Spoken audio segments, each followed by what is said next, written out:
2,000 years later.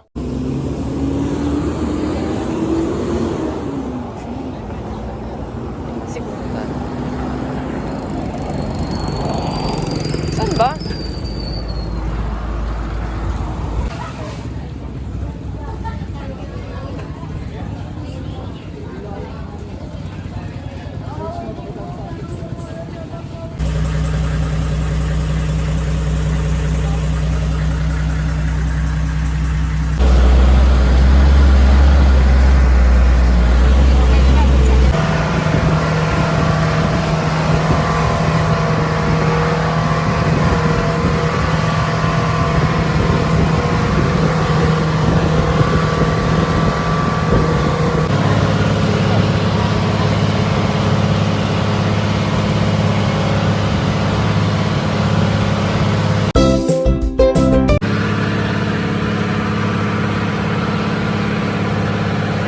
A few moments later. Hey guys, Calagwas na. Walang mga voice over yung vlog ko. My God. Okay, mamaya ako kwento ko kasi ang dami naming pinagdaanan. Dito kami magstay sa I Love Calagwas Island Resort. Okay guys, touchdown Calagwas. So yun, wala nang mga voice over since kagabi kasi nag-commute lang kami pa dito sa Daet, ay dito sa Calagwas. Grabe, sobrang ang daming pinagdaanan. So yun, finally, dito na.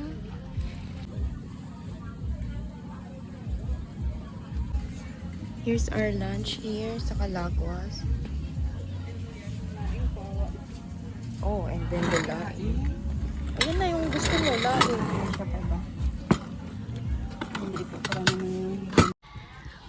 Okay guys, after 7 years, nakabalik tayo sa Calagwas and look, ganun pa din siya.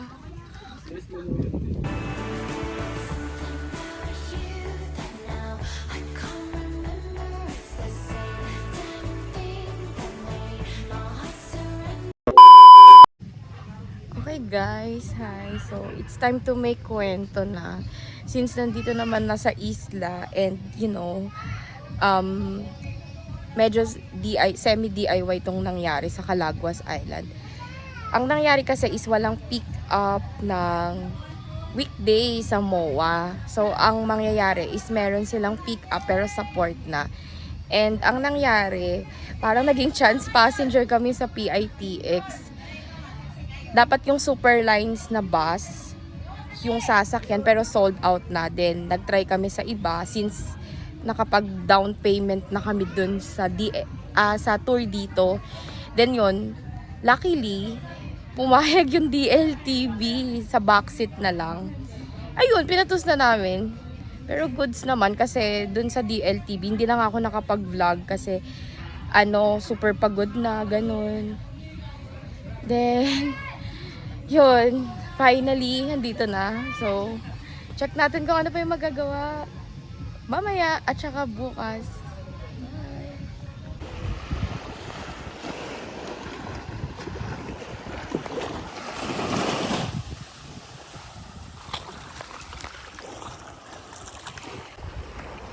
Guys! So ayun, bumalik tayo ng Calagwas. Pero grabe, so fine pa din talaga nung sand.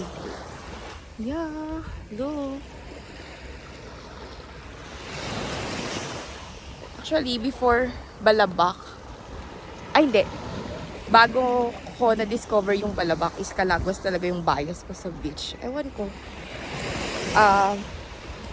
Super ganda kasi talaga dito. Tapos yun, kung gusto nyong malayo muna sa syudad at gusto nyong mag-recharge, perfect dito. So, yun lang. Okay guys, dati, 2019 ako nandito. Ito pa rin siya, yung mga bato-bato. Ayan, o ganyan. Dito pa din. So, may picture kasi ako noon. Dito ako nagpicture. So, ulitin ko lang ulit. Ayan.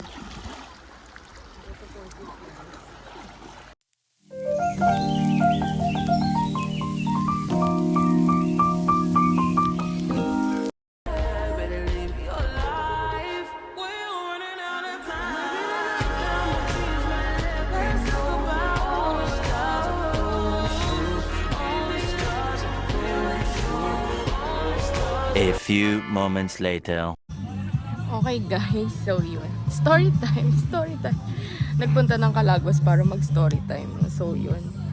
Ano, tawag dito, nanggaling kami dun sa resort dun, which is the Kagadema. Doon kasi kami before nakastay, way back 2019. So, ang laki na rin ng improvement in fairness. Kasi grabe guys, dati yung tindahan doon, as in tindahan lang na parang kahoy-kahoy, ganun. Tapos nakita ko ngayon, grabe parang na siya, building, small building. So, yun. Pero, ganun pa din. Ang ganda pa din ng Calaguas guys. Yun nga lang, hindi natuloy kasi yung island hopping namin ngayon kasi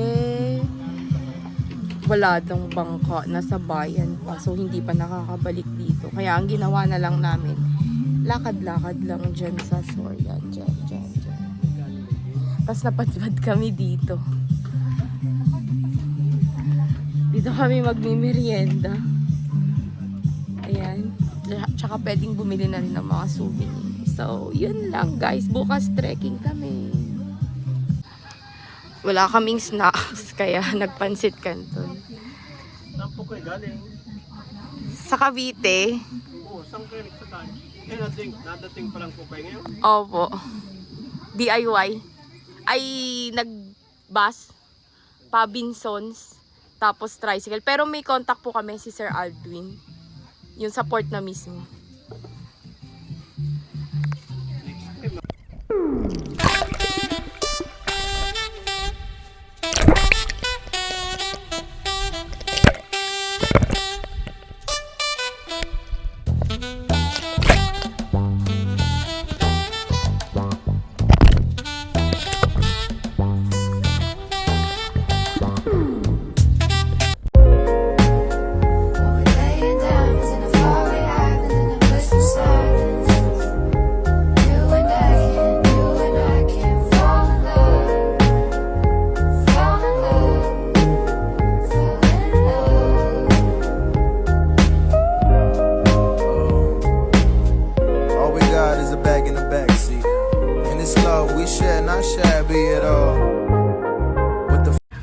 Okay guys, dinner time. So, meron kaming mango, sinigang sa miso, rice, calamares, and chop suey.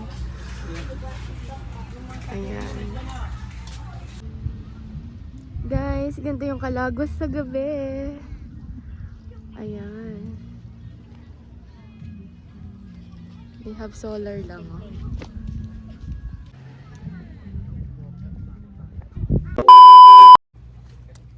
Okay guys, time check 5:20 AM. Magta-trekking kami dun sa basta may pagta-trekkingan dito. I think yun. Yun. Punta kami.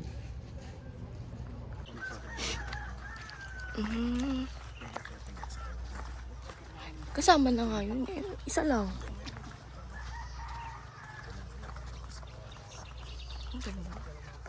Okay guys. Yan daw yung aakyatan.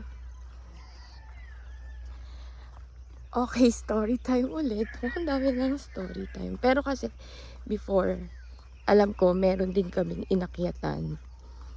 Way back 2019. Tingnan natin kung ito din nga yun. Kasi parang iba yung entrance niya. I mean, hindi ganito nun eh. Tas, yun nga, yung iba hindi ko na maalala. Pero check natin. Ayan o. Grabe, ang ganda. Parang painting.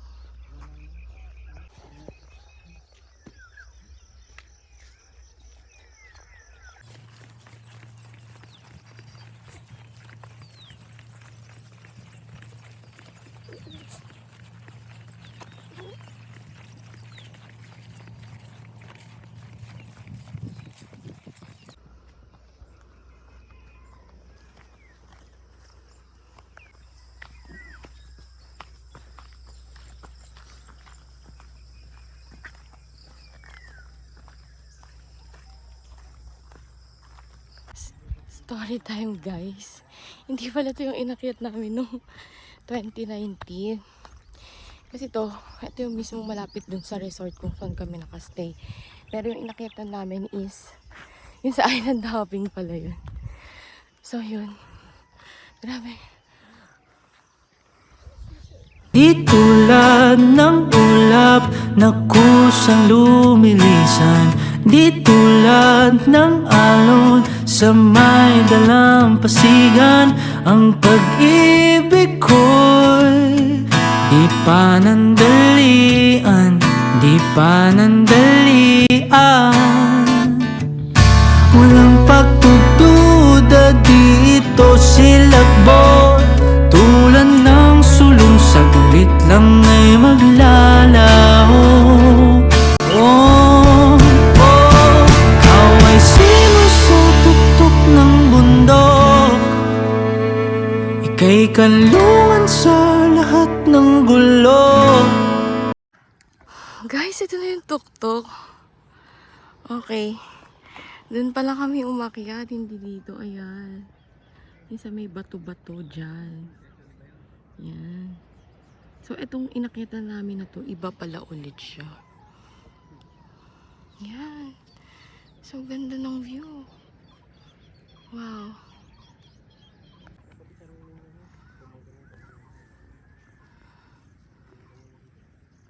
Take my hand, close your eyes. With you right here, I'm a rocket tearless. A few moments later. Guys, kami yung una umakyat pero kami yung late bababa kasi nga in-enjoy namin yung view. Grabe. Time check 7:11 na. So, yan. Wala, ganun din. Tapos, nagpa-drone shots kami, guys. So, check nyo na lang yung mga kuha. Pero wow, grabe. Ganda ng view. Ang ganda talaga sa Calaguas. Yeah. Pag nature lover ka talaga, gusto mo lang mag muni-muni. Yeah. Perfect dito, my God. So, ikaw ang payapang hinahanap ko. Ito. Okay guys, tapos na ang ating 2 days 1 night dito. Waiting na lang ng bangka. Diyan kami nagstay sa iHeart Calaguas na yan. So yun. Punta na kayo dito. Refer ko kayo. Okay guys, ice candy sa Calaguas while waiting. So ayun. Okay, this is what you called cabana dito sa Calaguas. Yan. And, yan. And we're leaving Calaguas. Andun na yung boat namin. So, see you Manila!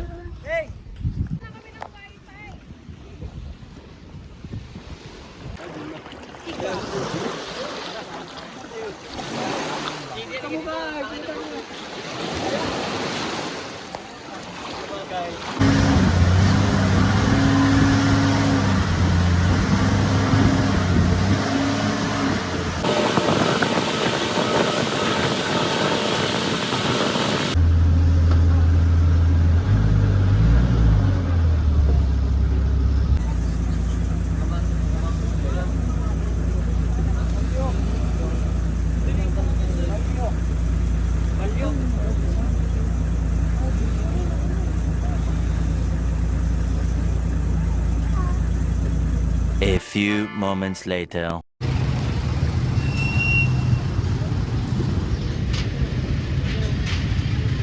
2,000 years later. Okay, story time. So, okay guys, dito na lang ako mag-story time. So, yon kung makikita nyo, nandito kami sa terminal. Sinasabi ko sa inyo, DIY lang naman talaga yung papunta namin. Kasi, yung mismong tour is, tour package lang dito sa mismong Calagwas na yung nakuha namin. So, wala yung papunta at pabalik. Ang nangyari ngayon, since hindi kami nakabook ng ticket, kasi ayaw kami pag-booking ng round trip ticket dun sa PITX. Yun, my God. So, haba ng pila. Tapos parang chance passenger na naman yung mangyayari. Or pwedeng pag-ordinary bus. Pero grabe, ganyan yung pila. Ang hassle. Actually, sana sa mga magdi-DIY, good luck. Kasi sa mga nababasa kasi naming post, oo, magandang mag-DIY. Pero hindi na-anticipate yung mga ganito. Like, magta-travel from Manila to Vinsons. Tapos pala, pagdating Daet to Manila, wala nang masakyan. Kasi nga, fully booked na daw. So, yun, lesson learned. Ang dami, grabe.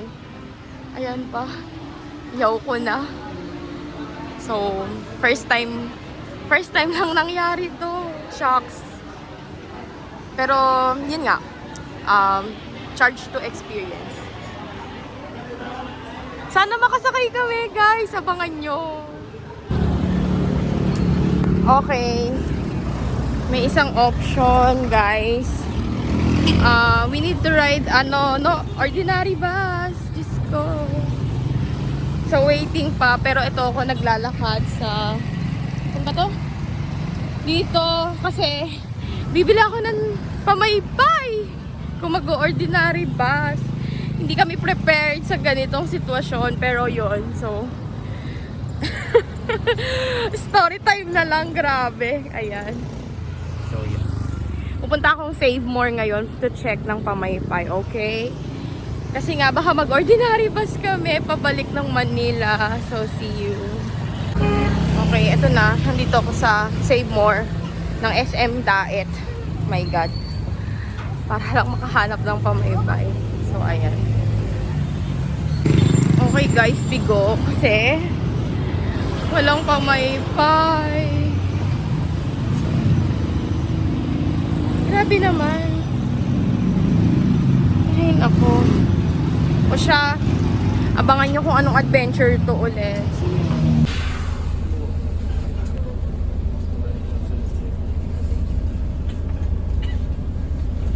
Okay guys, ang tawag dyan ay ano? Angko. Ito ang delicacy nila dito. So, tikman natin. Yan pala. 2,000 years later.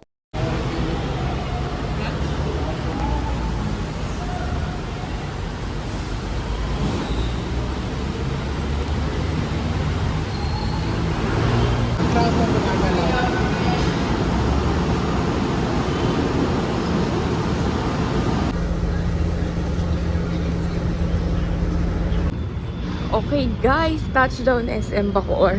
So yun na nga. Yung nangyari sa amin is naging, so from Superlines Express, nag-transfer kami sa DLTV kasi mukhang doon may pag-asa. Sa Superlines wala, grabe. Tapos unorganized yung pila, lahat, grabe. So thankful na lang talaga kasi nga si DLTV yun nagpasakay. Tapos grabe yung nangyari. Hanggang Buendia kami, then Buendia to LRT kami pa EDSA. Doon kami sumakay ng bus pa dito. So ayan na. SM Bacoor guys, na grabe ang lala. I mean, maganda sa Calagwas pero kung hindi namin na-anticipate na yung mga ganito, yung DIY na commute. Kasi sobrang hassle or hindi lang namin alam dahil holiday lang din. Pero all in all, if Calagwas yung pag-uusapan natin, yeah, super good talaga doon. And second time ko na kasi yung ngayon sa Calagwas. And yun, yoko na, tutulog na tayo. See you on my next vlog, guys.